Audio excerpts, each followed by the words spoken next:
Hi, Jessica. I got your email that said you were not able to access the syllabus. So I just went into your course and I just want to make sure that you can see what I see here. Um, this is where you land when you hit the home button on the screen. And then here is where you would access the syllabus over here to the left. You'd click on this link. And then I added this little phrase because maybe it was confusing to some people that this is a hyperlink below. So if you click on the image, it should open up the syllabus. And it should be downloading. And it should be right here.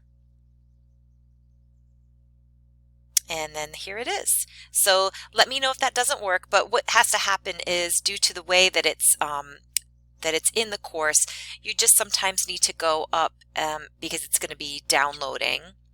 It might not open automatically. You just need to click on this button up here, this little arrow, to show you where the things that you've downloaded are. Okay, I hope that helps. Let me know if you have any other questions.